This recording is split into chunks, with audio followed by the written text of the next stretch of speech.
Hey, it's Phil. Before you're going to check out my Rants About Humanity episode, I also want to invite you to consider follow me and subscribing on my podcast channels and my Rumble video player channel down below. You can find it in the description.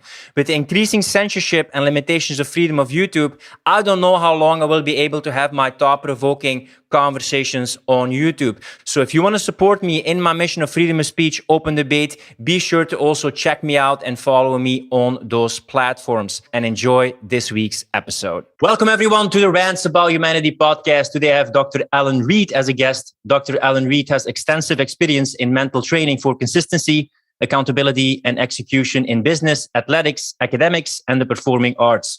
Having worked side by side by Dr. Jason Salk for over 10 years, Dr. Reed helps numerous business teams and leaders, athletes, and students reach peak performance through developing the mental toughness necessary for success. Dr. Reed's book, Relentless Solution Focus, written with Dr. Salk, was released in January 2021, and it has since hit the bestseller list several times. Thanks so much for being a guest on the podcast. Let's start a bit about what we are wired for evolutionarily. Isn't it so that we're kind of evolutionarily wired to be focused on the short term and problems and the survival mindset? Yes. I think that's a great way to kind of introduce it too, because we're wired to focus on problems. And this is something that, as you said, kind of from an evolutionary perspective, was really important because there was a time when our resources were much more scarce and our environments were much more unstable. And it was really important to be able to spot that poisonous bush or the lion running at you, right? And now our environments are much more stable. Even with everything that's gone on in the past couple years, this is still statistically the safest time to be alive. So this problem-centric thought, as it's called, really wreaks havoc on us. It makes us miserable because our brains want to go to the problem or our shortcomings or what we feel like we screwed up that day, first and foremost. So it's terrible for our happiness. It's terrible for our performance because it's terrible for our self-confidence. Yeah, and I think Dr. Steven Pinker also had a book about it, Enlightenment Now, about all the great things we have, put everything in the news, and we have Velcro for the negative and Teflon for the positive, right? It kind of works against this evolutionary mechanism. Yes, exactly. You don't have to look much further past the first story on the news as evidence of this, right? And, in your meetings that you go to on a daily basis, right? Like people like to talk about problems, and people relate to each other by talking about problems. And what we know from the research is that this doesn't do anything to make our problems better. And that's kind of the biggest misconception. And actually, Jason, my colleague, Dr. Jason Salk, calls this the great myth, where talking about or thinking about our problems makes our problems better. And again, there's no research to show that there's any truth to this. In fact, it's very counterproductive. He had a great story once about, so Jason got his start in athlete coaching, kind of sports psychology, but also counseling. So he's a licensed professional counselor. So in the beginning of his career, he did a lot of counseling for like married couples and just people needing to make improvements in their lives. And I think this is one of his first clients. It was a doctor and his wife, and they came in and sat down in his office, and Jason had been taught, he was fresh out of grad school. Mm-hmm. And what he had been taught in his training was something called the ABCs of communication, where as a therapist, your job is to sit people down and go through what they call the ABCs of communication, whereas A is I feel, mm-hmm. B is when you, mm-hmm. and then C is take it from there. Yeah. And so he was basically inviting people to come into his office and talk about their problems. And what he noticed very quickly is that in these sessions, this poor doctor and his wife, it was really like World War III. And it kind of stressed him out because he's like, okay, I'm fresh out of graduate school, like starting my own practice here. He's married. I think he had one kid. Now he has three at the time. He has three now, but I think he had one at the time. He's like, I've got to be able to be successful at this. And people are coming into my office with X problems and leaving with X plus a lot of problems. And so what he realized very quickly is that talking about problems does not make them better. In fact, it makes them much worse. And Jason, I know you're familiar with some of his other books, but let me give you a little bit of the background on him, because I think it's important to kind of understand why this stuff, why what I'm, kind of passionately hoping people will do and teaching them how to do is so important. So he kind of got his big claim to fame as the director of sports psychology for the St. Louis Cardinals baseball team. So I don't know if you know much about, if you're much of a sports fan. I was not at the time. And he started with the Cardinals in 2006, which is also the year that they won their first World Series in over 20 years. So that in and of itself was really good for his credibility and really good for business. But I started with him right before he started with the Cardinals, because he's like, okay, I need some help. I know that this is a really big opportunity and my business is probably about to grow. And so I came on with him as kind of helping with administrative tasks. I was still in graduate school myself. And it was kind of a perfect job for me because, again, I really could care less about baseball or professional sports. And so my job was to call all of these superstar athletes that he would meet with on a weekly basis and confirm their appointments. So there was zero chance of me getting starstruck because really I didn't know who they were to begin with. So over the years, though, Jason wrote his first book called 10-Minute Toughness, which was geared towards athletes and teaching athletes how to develop the mental toughness necessary to allow them to reach their peak performance. But people started picking up this book and applying it to things outside of sports. So applying it to their business and applying these fundamentals to their personal life with really a lot of success. And so he very quickly started to work with a lot of business professionals and companies, organizations. And over the years, he has really had the opportunity to work with and be surrounded with some of the most successful people to walk the planet. Yeah, and also, by the way, what I noticed is that I also do it in my Client Closer Academy. People say how do you get good at sales? Sales is about transforming lives for me. And it's it's problem solving. Yeah, and focusing on the problem, but there's a huge part. And it also applies to sales is building the vision. What do you want? Where do you want to be? What does it look like? Even in relationship, yes. Do you have an idea of what success looks like? What you want to move towards instead of away from? Yes. And that's got to be the first step. It's got to be the first step. Because if you don't know what you're trying to accomplish, you have pretty close to a 0% chance of getting there. But is it because it's easier to blame people for your circumstances? It kind of dissipates the tension of taking self-ownership and reflection, also putting some burden on yourself, which I find liberating. I'm someone who loves personal responsibility, but it seems that a lot of people find it difficult to also not blame. I see the opportunity for change. I don't see it as, a burden, but a lot of people find it hard to wrestle with that and have that self-ownership. Yes. Well, and I would say that you are the abnormal one, right? In the best way, really in the best way. And that is really Jason and I's job, is to teach people how to become abnormal. And here's the abnormal quality that he noticed in all of these extremely successful people that he was surrounded with, that they had this ability to stay focused on solutions, especially in the face of adversity, to stay focused on improvements and solutions, when what's normal for most of us kind of mere mortals is to stay consumed with the problem. And again, you're not broken if that's you, right? You're normal. That's the way you're wired. And I'm normal, right? I had to work at this just like everybody else. And there's definitely, you can be born with different levels of it, just like anything else, but everyone can work on this. And again, I think that ability that you have to kind of understand the problem, but quickly move to the solution and to the plan, is what we're trying to get people to learn to do. And it's much more difficult than it sounds. Like, it sounds really obvious, right? Like, just figure out what you want to do and start working on the solutions. But what happens is that, again, we go to the problem first because that's the way we're wired. It's problem-centric thought. It's our biology. But there's this theory in psychology called expectancy theory, which states that which you focus on expands. So when you're focused on the problem, A, you're going to create more problems. But B, you're making it much more and more and more and more difficult to move to the solution.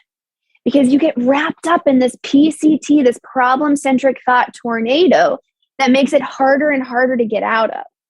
So without concrete tools and without training your mind on a consistent basis, that is going to stay your norm, which is really a very kind of miserable way to live, which sounds very depressing. I think it would become increasingly difficult for this generation to stay relentlessly focused because there's so much distraction. I mean, you have the experiments where people have the attention span. I call it attention span of a fruit fly, even less than a goldfish. Yeah. And one of the ways is maybe willpower is mostly like want power. Saying no, it drains your willpower to stay like focused on something. And the other thing is what we're talking about right now. It's more a kind of want power, you know, what do you want, what do you want to create? And it reminds me of the famous marshmallow experiment where they, you know, would reward students more if they didn't eat the marshmallow and just not give in to instant gratification. And then they tracked the people later and see like who was successful. And it was the people who held that long-term vision in mind, were willing to sacrifice things in the short term. To have more success in the long term. But I think in this society where there's so much stimulation, dopamine rush, novelty, it's hard to stay focused on that long-term vision when there's so much distractions. Yes, it is very hard. And it takes a plan. You've got to have a game plan, right? You cannot just say, I'm just generally going to try to be solution focused. And I'm just like, here's my goal and I'll revisit it again in a year, right? That's the way most people do goals. If they do it at all, first of all, if they use goals at all. And here's the thing, if you're not using goals, you are setting yourself up for guaranteed underperformance. So step one, you've got to be using goals. But the second thing is that most people are using goals very ineffectively. There's a lot of mistakes that are very common that people are actually being taught for how to set goals that are so ineffective. The biggest mistake that I see people make is that they set way too many goals. Now, here's the thing that's important to understand. Or too ambitious. Yes. That's the second biggest stretch mistake. Goals or these snap goals. And for the people, it's so much a snap goal that, you know, they won't be able to reach it. Exactly. And here's the thing. You've got to understand the biology behind this, because your default for most people is going to be to set too many goals and set those stretch goals. But we know there's something called channel capacity theory. And channel capacity theory just basically refers to the bandwidth in your brain, the amount of information that you can hold on to at a time. This is your biology. It's not effort-based. It's not motivation-based. Don't make the mistake in thinking that, okay, well, I'm really organized, or I'm like a type A personality. I can do more than this. Here's the thing. Anything more than focusing on improving one thing at a time is overloading channel capacity. And that's a really tough pill for a lot of people to swallow, because we're in this society that's like, busy is good, right? Like, be busy, do more. That's better, right? And it's awful. It's awful for performance, and it's mistaking activity for Yes. activity for performance. Yes, exactly. So the first thing that we teach people when it comes to setting goals is you focus on the one that's most important, the one. And by focusing on the one, you're going to have a significantly higher chance of achieving all of your goals. But you've got to focus on the one that's most important. And to your point, the second biggest mistake people make is this whole set it high, hope to come close mentality, right? Like, shoot for the moon and you'll land amongst the stars. And you land in empty space. Exactly. And then feel terrible about yourself in the meantime. There's no empirical evidence out there to suggest that this whole set it high, hope to come close mentality is effective in time periods of 3 years or shorter. Okay, so when we're talking about long-term goals or long-term vision, there is some value in kind of reaching for the stars and kind of open your mind up to possibilities of what there is out there for you. But when it comes to time periods of 3 years or shorter, don't shoot for more than a 20% increase at the very maximum. Anywhere between a 10 to a 20% increase in what you're doing currently gives you the best possible chance of not only hitting it, but actually blowing past it. Now, let me talk a little bit about the reasoning behind this, because I think, again, this is really important for people to understand the why. It's one thing for me to just say, okay, well, this is what you should do. But I think it's important to understand the why. And the why comes down to self-confidence. Self-confidence is the number one variable for all human performance. Empirically speaking, there is nothing that you can do that's going to impact your performance more than focusing on and developing your self-confidence. And this whole set it high, hope to get close mentality totally screws this up. Because essentially you're teaching yourself to fail, right? So let me give you an example. I think this is one that probably a lot of people will relate to when it comes to like the holidays and New Year's resolutions. Let's say with exercise. Say you're wanting to start an exercise routine and you say, okay, well, I'm going to start running 3 miles every day. And I don't run at all now, but I'm going to start doing it every day because I need to really kick myself in the butt. And if I say I'll go every day, I probably won't go every day, but maybe I'll go at least more than if I said I was only going to go twice. So let's say the first week you get out there and you run for the first 3 days in a row, you feel good about it, but then the next day you don't go, and then the next day you don't go, and then you go the next day after that. So you've gone 4 days that week, but you told yourself you were going to go 7. So instead of feeling good about yourself for the fact that you went 4, now you feel crappy because you didn't do what you said you're going to do. You're teaching yourself that you don't have to be accountable to what you say. And you're giving yourself a really good chance of then the next week doing even less. And then the next week doing even less. And this is the reason that most people are not sticking to their New Year's resolutions, much beyond the first month. And I also was a high performance mentor for a long time, and I have a kind of ambivalent relationship towards goals. I mean, we have now the sustainable development goals, and I would also frame it in terms of sustainability. Do you see yourself keeping up with this? So instead of goals, it can have like the vision. Can you see it before you? Is it pulling you? Have a pull power? But I'm much more of an advocate of lifestyle change and identity change. Yes. And when you work with that, it becomes easier and easier because you don't have to act anymore like the person. You become the person. Yes. But if you're going to be super ambitious in the beginning and you're going to stretch yourself, I mean, temporary is fine. If you ever want to run a marathon, you work towards it. Okay, that's fine. But the things that really stick are more the sustainable things that you can have the consistency there. And you also see yourself still doing this in 6 years or a year. And then you allow yourself to maybe do more. That's the good thing. What I did with productivity, don't overplan your day, plan less, take into account if it maybe will take twice as long, but you still are able to feel fulfilled. You're able to do it. You're able to do more. You set yourself up for that compound effect and success and that fulfillment feeling. Yes. And what happens is that most people are so busy getting the less important things done that they never even get to the most important thing. Why do they do that? Explain a bit why people always starts with the busy tasks or the non-impactful, non-important, non-urgent tasks. Yes. Good question. So the non-urgent stuff, right? The less important stuff is usually a little bit less mentally taxing, right? So like checking email or just kind of checking those easy things off your to-do list usually don't require as much mental focus. But the stuff that's really important to our success, like if you had to identify what's the number one most important thing for you to be doing on a daily basis that's going to most impact your success, it's probably the thing that takes a little bit more mental focus. So like if you're a salesman, for example, let's say the most important thing for you to do on a daily basis that's going to impact your performance is getting 10 proactive calls done. That's a lot harder than just checking emails or filling out paperwork, right? And so people really instinctively kind of put that off until later in the day. But then all throughout the day, they're carrying the weight of the fact that they haven't done their most important thing yet. And it's making it that much harder to get all the other stuff done. And then what's really likely to happen is that they don't get it done at all. And I You can wouldn't actually give them, believe- I can give them a bit of satisfaction comes down to this, because I had the Stephen Covey 4 quadrants, but I made it into 8 quadrants because I added something in terms of slow completion and fast completion. And if you can have these tasks, and sometimes people only work until it's finished, and it takes and it drags on, but it's the long-term things. Yes. So if you can schedule a time or a task, and at the end you put that fast completed project, it's like, oh, cool, this is done. Now I'm allowed to stop, and you can get like, oh, that is off the list. So that way you can make it work for you to have something small done at the end of your working session. Yes. People really struggle with prioritizing.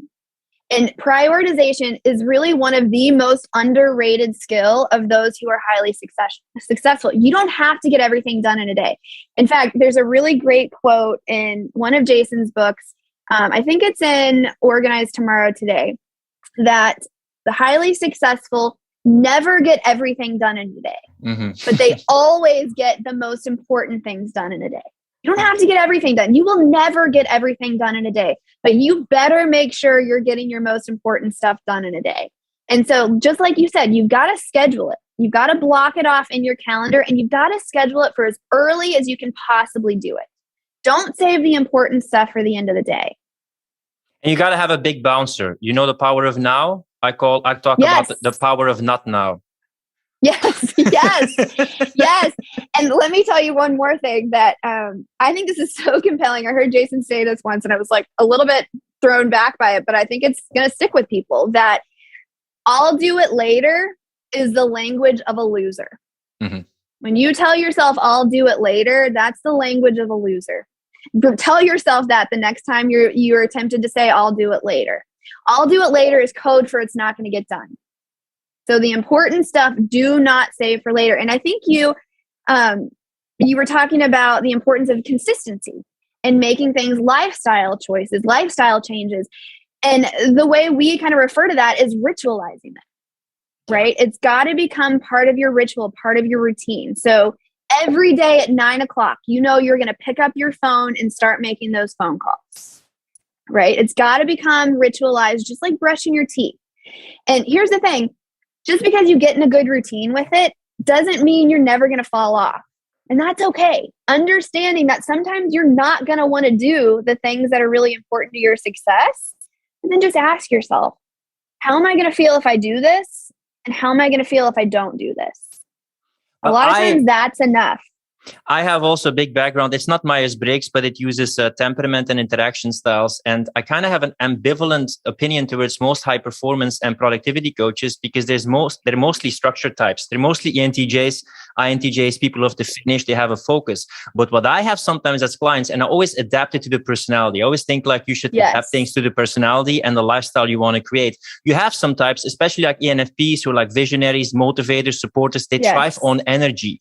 And if you put them too much in a box, if things become too rigid, they lose energy. They love to start, but as soon as they have to keep on doing the same thing, they just lose momentum, and then they slip off. So it's not saying like no structure at all, but some people have a little bit more difficulty with imposed structure or rigidity. They more thrive on like novelty and starting something, and they have difficulty having that focus and that structure out there. I don't know if you witnessed this, but some people have more difficulty with structure. It doesn't mean don't do it, but for those people, sometimes it's fine. At least keep the structure until it goes a bit down, and still keep the basics, and then maybe go towards something else, because you're just motivated by starting new things and the novelty. Yes.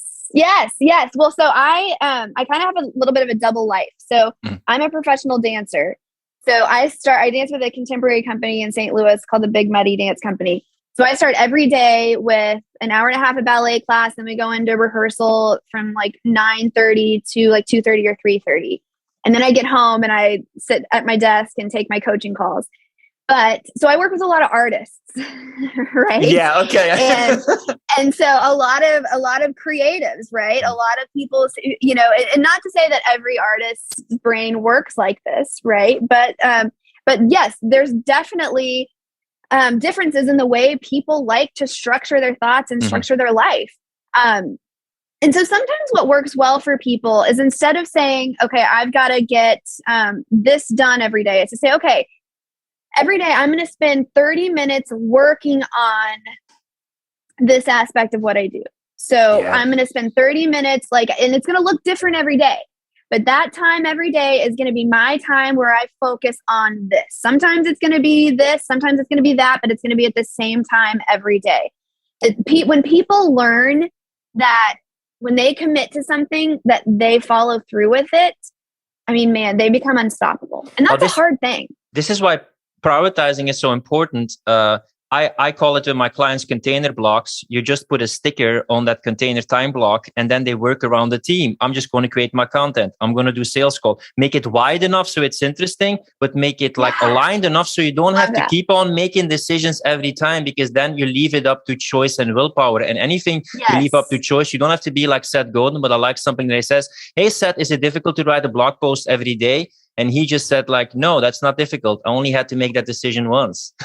Yeah, I love that. So that's something like, you know, what are the things that move the needle the most? Where can you plan it in the day? Communicate it with others and then have that container block there and then just, you know, work on it and then ship it and make it broad enough. I create content. I'm going to do something creative. I'm going to work on my website, whatever you do. And then you can choose what, but you don't have to decide what you will do when. Yes, I love that analogy. And especially because people often really struggle with thoughts that they've developed about who they are. Like, for example, I hear this a lot from people that like just start working with me is like, I just never follow through with things. Or like, I'll get going on it and I never follow through. Or sometimes it's more serious. You know, these last couple of years have been, to say the least, very difficult for people. And, you know, we're really seeing the effects of this on people's mental health. And sometimes it's people have learned about themselves that I'm a depressed person or I'm an anxious person. And you mentioned something about this earlier, like with the people's self-identity, right? We learn things about ourselves, our self-image, by the way we talk to ourselves. And this can really manifest in some really kind of sad ways. And so when people learn about themselves that, hey, I said I was going to commit to this 30 minutes and I did it, right? Like maybe it was only one thing that I committed to and the one thing, right, that I focused on improving, but I committed to that one. And now I feel like I can take that next step and commit to a second thing. And then knowing that they committed to those first two things, and they can take that next step and add the third. But when you try to add all three at once, they continue to learn about themselves that, hey, I don't follow through because they're overloaded on channel capacity. I mean, and it's a recipe for inconsistency. You have the research by Dr. Daniel Amen that we have, I don't know, more than 80% negative thoughts per day. And a large part of those thoughts are the same thoughts. And I see a bit like, what is thinking? Thinking is talking to yourself. So you talk about 100%. A problem-oriented focus. So if you keep on talking negative to yourself, you're going to reinforce it. So that's also where solution, gratitude, celebrating the wins comes in, because it doesn't come natural, but you reinforce that identity or that mental home where you live in, you know, with the negative decoration in the house. Yes. And here's the thing too. And I get the sense that you know all of this, that it has a very negative impact on our success and our happiness and our lives and our health. That's the one that's really compelling to me, that people who possess these relentless solution focused qualities, and relentless solution focus, by the way, is kind of just another way of saying optimism. Optimism has been very extensively researched, but people who possess these optimistic, relentless solution focused qualities live on average up to 14 years longer. Because the way we're wired with this PCT, this problem centric thought, it essentially has us having poison coursing through our veins all the time in terms of cortisol, right? Remember, we're wired to focus on problems. And when we're focused on a problem, our brain sends a signal to our body to release cortisol. And this is why when we're going to delve into mindset, that is so important, because I call it sometimes your house is a haunted house full of ghosts from the past, full of borrowed ideas from what other people told you. It's not even your own ideas. So sometimes it's like, why is mindset so important? It kind of reflects the idea what you have of what is possible and the opportunities and how you think about yourself. So even if people want to perform, they want to be productive, the mindset, even though, you know, we talked about it before the call, you sell people what they want, you give them what they need. They want to get the girlfriend, they want to become productive, they want to have the sales. But then you really talk about how important mindset is. But often there's all resistance, like, I can't change my mind, or it's too difficult, or there's no exercises to work on my mindset. Yes. And you're exactly right. And that's something that, like, here's what you say to that. You just say, hey, have you ever heard of neuroplasticity? Which people have learned about this in school. Neuroplasticity is the ability for your brain to change and mold itself through training. So biologically, yes, you absolutely can change your mindset through training, but it does take consistent training. It doesn't take a lot of time. So in Relentless Solution Focus, in the book, we walk people through exactly how to do this. And it takes literally no more than 3 minutes a day. But you've got to do it consistently. Because here's the thing with our brains, neurons that fire together wire together. And we're used to our brains firing with that problem-centric thought. So when we consistently teach our brains to wire and fire with what is solution focused, or to focus on what you do well, or to focus on that positive self-talk, your brain's going to wire that way, and it's going to become your normal.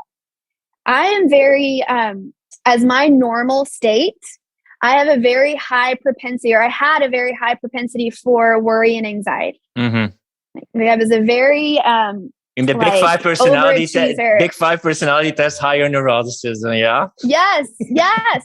Like I was a very overachiever. I was the kid in high school that would like be during, we called it flex time. It was like recess in high school, I guess. I would be sitting there doing my homework for the next day and studying for tests. And I joined every club just so I could have things to have on my resume. And, you know, I really, had a very, like I said, a very high propensity for stress and anxiety, to the point where before I met Jason, it was very normal for me to, like, from the time my eyes before they would even open in the morning, before my body would even really realize it was awake, like my heart would just be pounding out of my chest.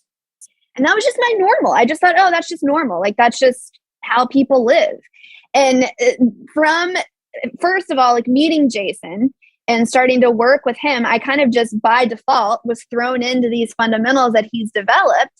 But I got to really see firsthand the impact that it had on my life. And just like not having to wake up feeling like that is really incredible. And what I've learned, you know, through working with people is that people feel like when they're struggling with something, they feel like they're broken. And they're struggling with anxiety or depression or addiction, or marital problems, or problems with their families or their kids, like the very real life things that humans deal with on a very normal basis. They feel like they're broken. Like they feel like they shouldn't talk about it or reach out for help because they feel like ashamed and broken. But that is normal. Like humans, as a normal part of our existence, will experience problems and adversity. And dealing with the mindset, as you say, and developing the mental tools and the mental toughness to be able to really thrive through adversity instead of feeling like you're broken when you experienced adversity, I think is just so important. What I noticed, because you have mindset, so just as you have a physical set of reps in the gym, you could have a repetition of it to get better. But I'm delving to a social psychology course again, and you have the actor observer bias and also fundamental attribution error, that the fact is, like, you don't see yourself. You can see the circumstances influencing you. You can see with the physical thing of the reps that you do, you can see your own body changing, but you don't see yourself. You see other people. So then it's like, okay, you know, like it's their character because you see them, but you don't see yourself. So that is partly maybe why people find it so difficult to think that they can change their mindset, because it's not something that they can see. People don't see themselves. I mean, even not standing in front of the mirror all the time. And that sometimes makes it difficult for people to believe that they can really see the change or believe in the change that is not so external as other things. I love that. I love the way you said that. And, you know, the other thing too, is that I think people have this misconception that working on your mental state or your mindset or your self-confidence is sort of a soft thing. right? Like, I don't need to work on my self-confidence. I'm going to be hard on myself, right? Like, I'm going to kick myself in the butt every day. And that's tough, right? But there is nothing more mentally tough than working on your self-confidence, because it's hard, right? Yeah, my old mentor said the hard work is the vulnerable work. Yes, there's a lot of strength in vulnerability. In fact, when we were writing the book, I wrote the preface kind of from my voice, and I talked about my kind of vulnerability with my own propensity for anxiety. And when we were first meeting with a publicist about kind of helping us market it, we sent her a draft of like the first few chapters in the preface. And she was like, Ellen, I don't know about that preface. She was like, you're supposed to be the expert here, and you're starting right off the bat with telling people how you struggle with this. And I was like, oh, okay, and we hung up the call, and Jason called me back right away. And he was like, Ellen, we have got to keep that in there. He's like, there is so much strength in vulnerability. And I'm so glad that we did, because that's one of the things that I feel like I'm most proud of with the book, is that people have reached out to us and said, like, I really resonated with that. I have a very confrontational quote, but I think maybe Jason will understand it. You will maybe understand it. It's thought-provoking. Most people who call themselves high achievers is just a nice term for chronic workaholics. Yeah. Because when you get all your validation from working, it's kind of like numbing yourself. It's the most condoned addiction, work addiction, because it's aligned with success. But sometimes you also want to ask yourself, what defines success for me? Isn't it also health, relationships, and when will I celebrate? So high performance is nice, but high achievers, they often use it in a way to only get their validation from work, and they just chronic workaholics. And in a way, it's even not making them very productive or successful, but it's so condoned by society. This hustle culture, this keep on working culture, this let's numb the pain by just working more. I mean, I'm guilty of it. You said it in the preface. I'm going to admit it. It's still a work in progress. I know those demons, but I'm being real about it, Yeah. Well, and I even, like, the more and more I'm at this, I even am liking less and less using the word success. Because you're right. People just immediately attribute that to money. Right? Or, well, I'm not the kind of person that people think, I'm not the kind of person that cares about that. Right? Like, I value my family. I value, helping others and this and that. And so I think for a lot of people, that's kind of a dirty word. And the way that we define success, and we're pretty clear about this in the book, is happiness. I say mine is feeling fulfilled at the end of the day. Yes. And so, exactly like you said, success means very different things for different people. But I think the one common thread that we can all agree on is happiness, right? And so for some people, that looks very different. And so, I think a lot of times people think, well, I'm not a highly successful business person, so I don't need to pick up a book on training my mind, right? Like, they think that performance training and training your mind is only for people that are like up at 4:30 a.m., at the office. But this is one of the things that we've kind of discovered through, since the book has been out, is that I was telling you before, it was marketed as a business book just because we had to pick something. But what we've been most, I think, proud of are the people that have been given it or have picked it up, that have come to us and been like, you know what, this book is the reason that I'm alive. Or this book has made such an impact on my marriage or my personal life. And that's what really matters. Like, the making money stuff is easy. It's, well, I shouldn't say easy. It's very simple. But it's also a state of being. Like, we're going for the state of being. And I love the quote by Jim Rohn: life is going for what you want while appreciating what you have.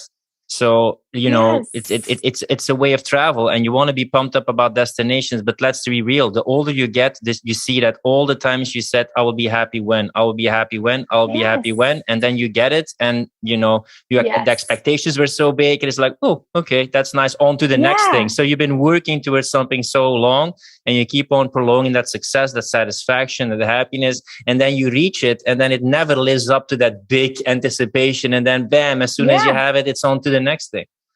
Yes. Well, and I just heard Jason say this recently too, that humans are much more fulfilled from seeking excellence than they are from actually achieving it, right? Like that when you hit those results, that satisfaction, like you said, is very short-lived. We gain a lot of satisfaction from the process, from the journey, but we are a very results-driven society, which is one of the things that is really, this is actually, we talked about those biggest mistakes that we see people make in goal setting. This is number 3. It's called the paradox of the product goal. Put too much focus on the result or the product when you've got to stay relentlessly focused on the process. Process. Because the more you focus on the result, typically the further you are from achieving it. And it's stressful, right? It's like if you're a basketball player at the free throw line, when let's say your team's down by 1 with like 2 seconds left and you have 2 shots. If you're sitting there thinking like, I've got to make this shot, you're giving yourself a pretty bad chance of making it versus thinking about a couple things you need to be doing in order to make that shot. So now I'm going to challenge you. I'm going to challenge you. What if you're relentlessly focused on something and you have the sunk cost fallacy?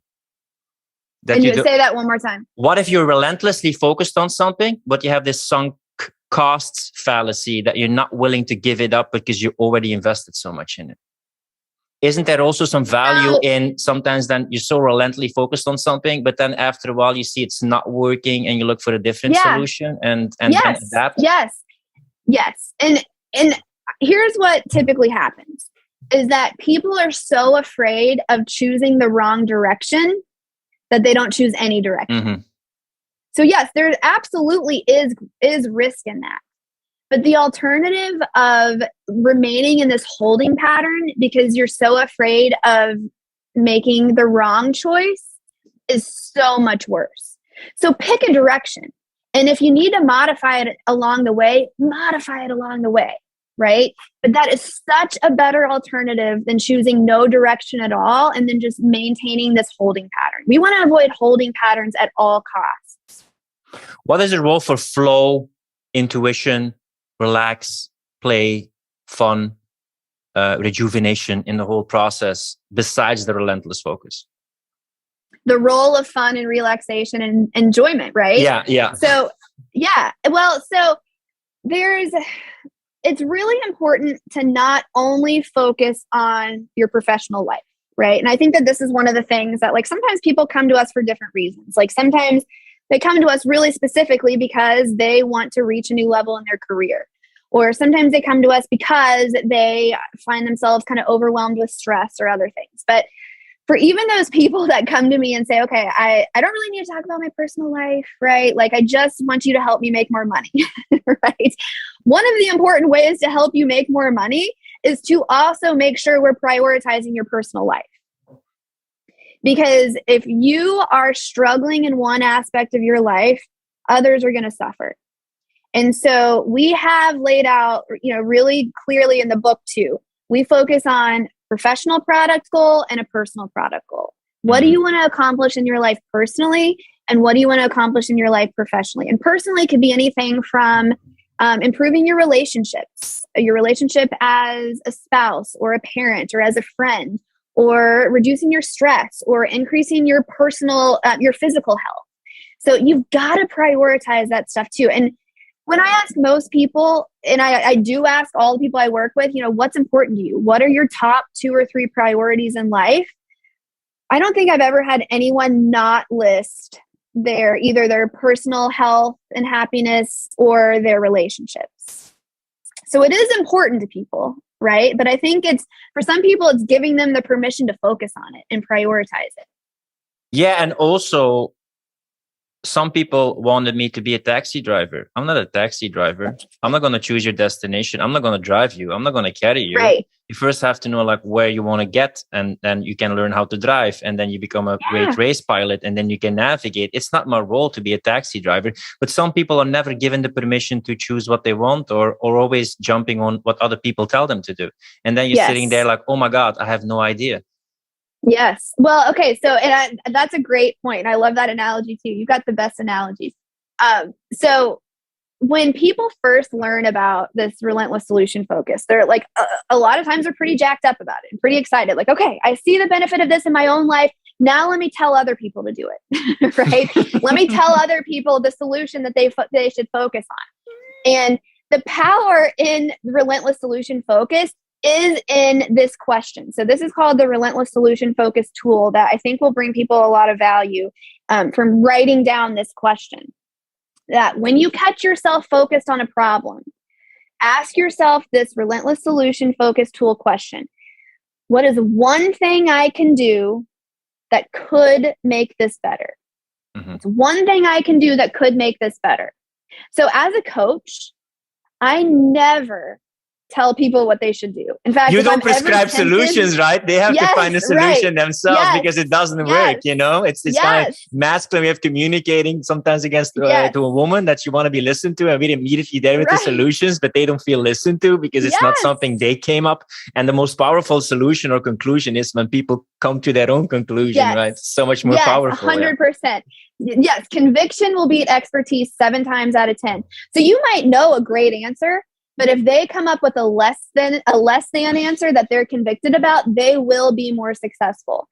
And in fact, I really know very little about the things that my clients do. Like I work with a lot of athletes, like a lot of really high level athletes that I'm like, I know not the first thing about your sport or people's careers. Like I know very little. I'm a performance coach and a dancer, right?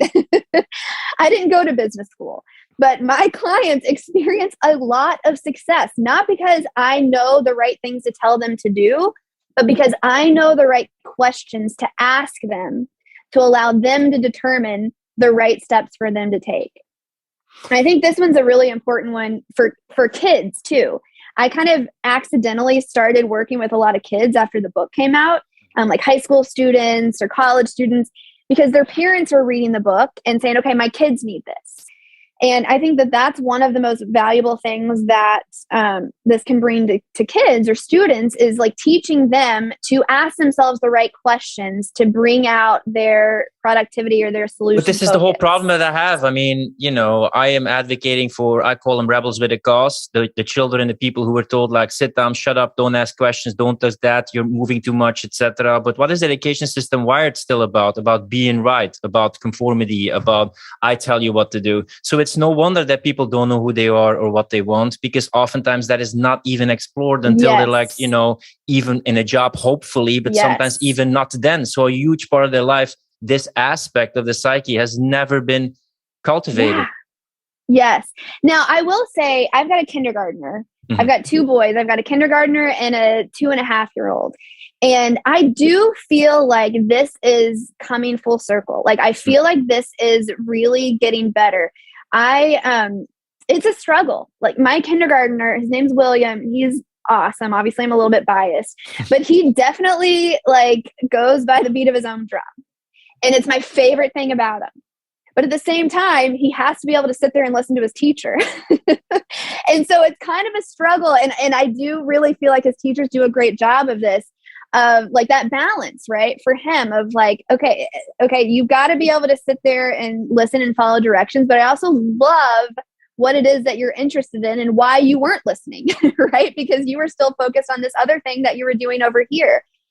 So yeah, it's hard. Yeah, a large part of life we're human doings and not human beings. So you do the performance because other people expect it of you. And then you ask like, what do you want to perform? Why do you want to do it? But it's always been this external locus of control. So that's another thing that people, you know, want to get permission of other people, or their performance is dependent on what other people want. So again, there it's not cultivated. And it really enables this whole kind of perfectionist mentality.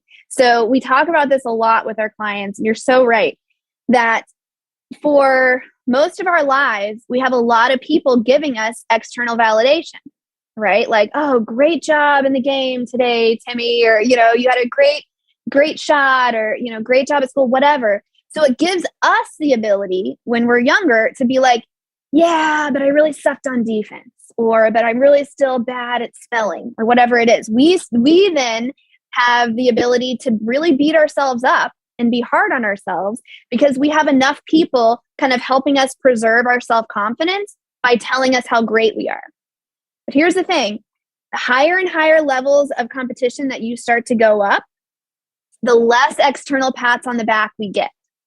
Yeah. So this perfectionist way of evaluating ourselves that we've learned and we've been okay with for most of our lives starts to become very detrimental to self-confidence. And I've said this before, that self-confidence is the number one variable for performance.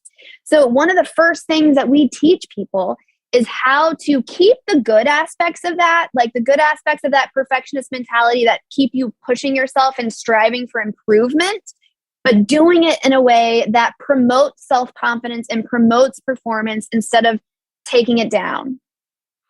Yeah, and often in education, sometimes, I mean, it depends on what you study. You study something and it's actually more memorizing and then you throw it away. So you use all this mental capacity and then you feel like, oh, it doesn't provide a permanent change or I can't do something with it. So a lot of this mental practice, it just evaporates or is not used. While what you do with performance is reinforcing yourself. It's building your character. But there's a large focus often with just memorizing, getting a test, and then you can throw it away and it's on to the next book or next course and that's it then. So it gives this false idea of training your memory and training your psyche.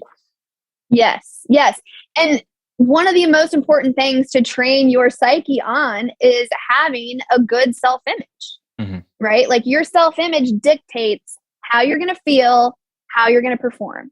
It's like a thermostat for our performance, right? So if you tell yourself you're great at math and you believe that you're great at math, if you get a C on your math test, you're not going to be happy about that. And you're going to really work to study to make sure that you do better. You might even ask for extra credit, right? But if your identity, your self-image is that you suck at math and you get a C on your math test, well, that's in line with your self-image. So you don't really need to put in any extra work or motivation to get better at that. And it's also about self-discovery, right? Like in the test, like what the hell is this system that you have to pass every course and you have to have more than 50? What if I'm extremely good at arts or at language or at physics and then I suck at another thing like biology or whatever? Fine, I know what I like. I know what I love to do. I see what I'm not interested in. I don't have to be good at everything. So why do I have to pass everything? I just discovered something about myself. Like these are my strengths. These are my weaknesses. Let's try to use my strengths most of the time. It's another frustration that I have of not that discovery of strengths, weaknesses of yourself. And I think a large part of burnout and procrastination is that in a large part of your job, you have to do things that are not aligned with your personality. So you keep on putting them off. Even if you would be a structured person, I would say like, oh my God, Ellen, such a fantastic job you did with being a hostess to those people. If you love making Excel sheets, like, okay, you won't take it in. But if I say like, oh my God, that Excel sheet, that looked amazing, you will smile like, that's me, that's my strength. And that's another aspect that often is not cultivated. If you can use your strengths a lot on your job for at least like 60% of the time, you will often feel a lot more fulfilled. Yes. I wish I remember who said this, but it was somebody giving a graduation speech and they said, just pass. Like all the parents out there are going to hate this, but just pass. Like you don't find like exactly what you said, like find what you love and just pass the rest. Right. And my husband and I are so different. Like I kind of alluded to before, I was very like, give me all the extra credit, you know, like I want to get like over 100% in every class I can. That was just kind of my personality. And my husband is very much like, well, I'm really interested in physics and I could care less about the other stuff. And I think my son is a lot like him. And so it's kind of hard for me. You know, I have to kind of check myself a little bit. Like if he's, you know, like, okay, let's do these flashcards and learn these words. And, but it's so much more fulfilling if he can develop the confidence to know that he can find what he's passionate about and pursue that and be great at it. Yeah, if you're like, oh my God, I love creating systems and systematizing, you know, or very curious, you know, and exploring or with his hands, like, yeah, you know, the best position if is this guy or a girl but turn into an engineer. Yeah, but if they find a passion, if they can develop their strength, if they can contribute to humanity, make an impact, that will make them feel fulfilled again, you know? Yes. Not just this success of they have the good job, they have the good house, they have the external success, but then in the end, it doesn't bring fulfillment. One thing I'm curious about, like I did squash for a long time. I'm doing squash again and I'm playing a lot better. Why? Because I made a rule and I'm very curious about your experiences with athletes. Is there any benefit to talking negative to yourself in a match or in sports? No. Well, and And that's, I think, a really good question to ask. And that's the right question to be asking, because people think this, right? Mm-hmm. Like, you think you're being soft if you are working on your self-confidence. Again, I'm gonna say it again, because I feel like this is something that is so important for people to understand, that self-confidence is number one. Mm-hmm. It's the number one thing that's going to dictate how you're going to perform. And so what the best of the best have learned is how to speak to themselves positively Mm-hmm. when they're doing awful, right? Like, if you're doing badly, reframe the thing that you did and what you wish to happen, and then either you pump yourself up or say what you want to do instead, and focus on what you would love to create. Or try if you see something as a mistake, reframe it in a way like, this is what I want, and maybe reset your mind. And then Yes. And here's what's also important to understand, because I think this is also kind of a common misconception with this relentless solution focus, is that it's not about just putting on rose-colored glasses and like turning a blind eye to your problems, mm-hmm. right? It's about really attacking your problems with more accurately focused lenses. And so we teach people, this is something that we teach the athletes, we teach the business professionals, we teach the students, we teach anybody else trying to make improvements in their life. And I think this is something that the listeners will get a lot of value in. It's called the success log. And so every day, or at least 4 or 5 times a week, if you can do it, if you'll write down the answers to these 3 questions, you're really going to like the results. And question number 1 is, what 3 things did I do well in the last 24 hours? So just giving yourself credit for 3 things you did well in the last 24 hours. You don't have to throw yourself a parade, but give yourself credit for it. Allow yourself to focus on it. And number 2, what's 1 thing I want to improve in the next 24 hours? So you're keeping your focus on improvement, not perfection, but improvement. And then number 3, what's 1 action step I can take that could help make that improvement? So if you have a bad match, get right after that success log. What 3 things did I do well? Because there's things that you did do well. 3 things you do well. And what's 1 thing you want to improve? And what's 1 thing you can do to help make that improvement? Because what's your default for most people is to immediately think of like, okay, what did I really screw up? Right? And asking yourself, what did I screw up? Versus asking yourself, what's 1 thing I want to improve? Is a very subtle difference, but it is a massively important Yeah, I'm also difference. big on language. If you say like, I made a mistake, and you say like, oh yeah, there's a huge opportunity for growth. Just rewiring that way, you know? And I often see like a link, and I have a big inner critic, and that links with a perfectionist, and that links with negative self-talk, like on the court or in sports and a match. What often I see happening, I don't know, is there something about this, when you use aggression or negative things to have like a super laser focus? You see it a lot in squash, that they just try to kill the ball. And is there some kind of window of opportunity when you focus that assertiveness and aggression to having a super focus on what you want, that it can then like narrow down, and can, during that small span of time, maybe you could like release the tension? But in terms of a risk benefit analysis, the risk of you being drained, you know, you're already negative, and then you put everything on that 1 shot, and then it fails. Like, oh my God, your self-confidence will go down. Instead of doing the opposite, often what in the majority of cases will be the best thing, but the least thing you want to do is beginner's mind. You go back to the basics and you get the fundamentals right. Yes. Well, and easier said than done, I should say, right? Like it's one thing for me, like, I don't want people to just think, oh, okay, good, I won't talk negatively to myself anymore, right? So you are going to have negative thoughts.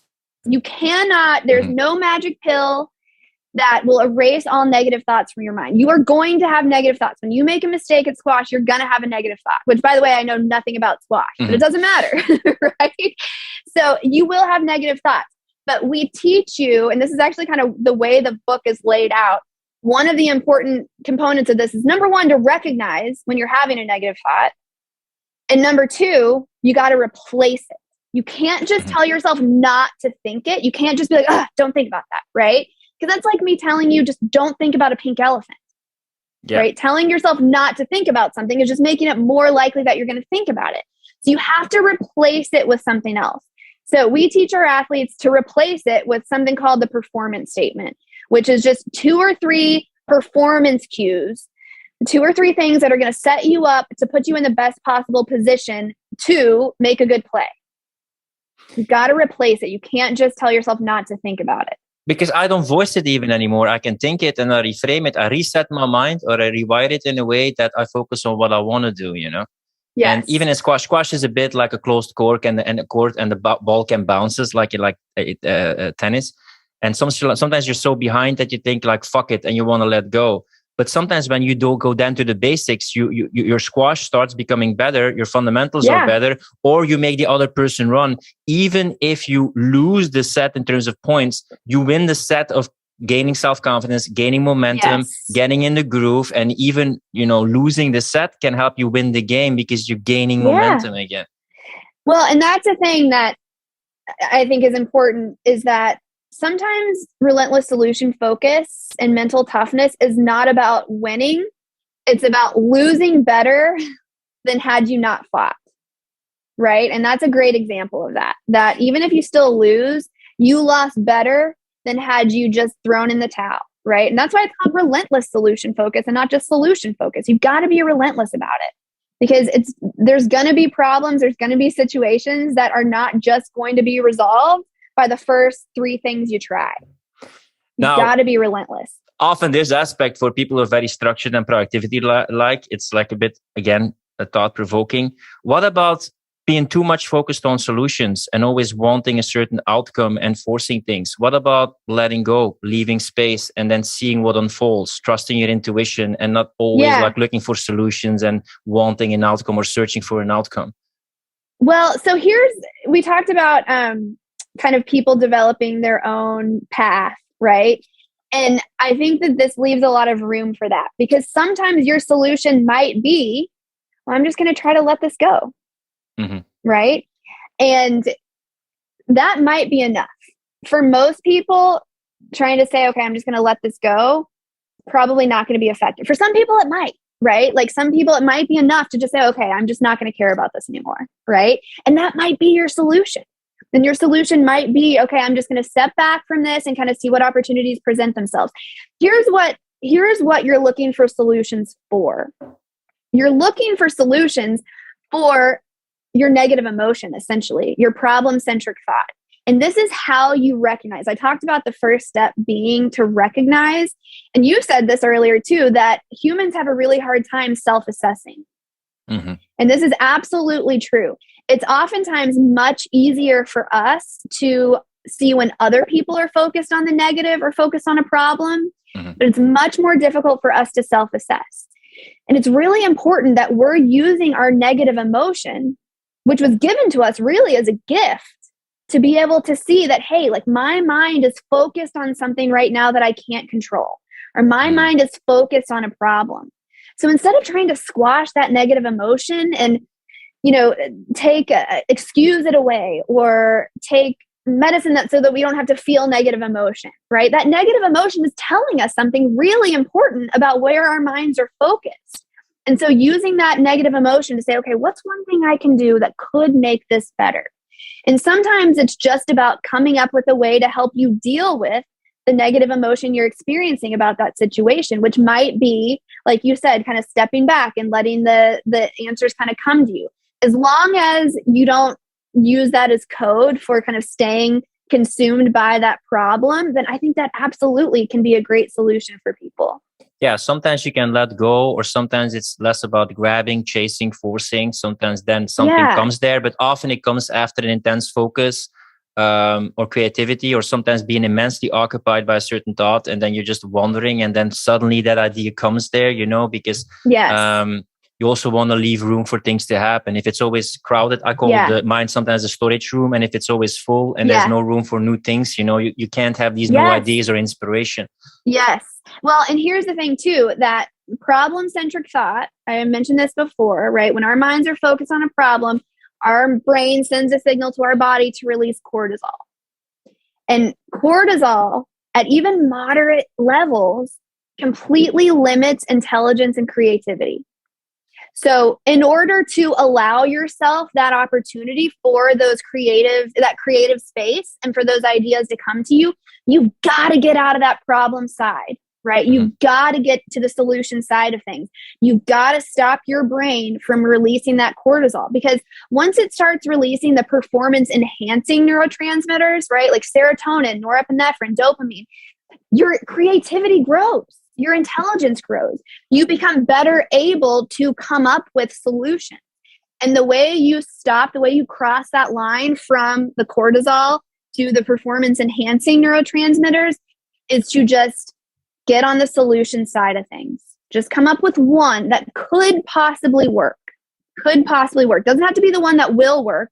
But as soon as you stop your mind, as soon as you replace that problem focus with a potential solution by asking that question, what's one thing I could do that could make this better? You've opened yourself up to that mindset for creativity and more solutions. If someone want to know more about your performance enhancing medicine, your books, everything that you're doing, where can they find out more about you, your work, and the collaboration with Dr. Селk? So I'm on Instagram, Dr. Ellen Reed. You can find me on Facebook, LinkedIn. Our website for the book is relentlesssolutionfocus.com. And here's what I'll say about that. And let me preface this by saying that I hate feeling like I'm being salesy with this, but I believe so passionately about this that if you get this book and you find that it does not bring you value, just send me an email and I'll buy it back from you. I believe that strongly about it. My email is ellen@jasonselk.com.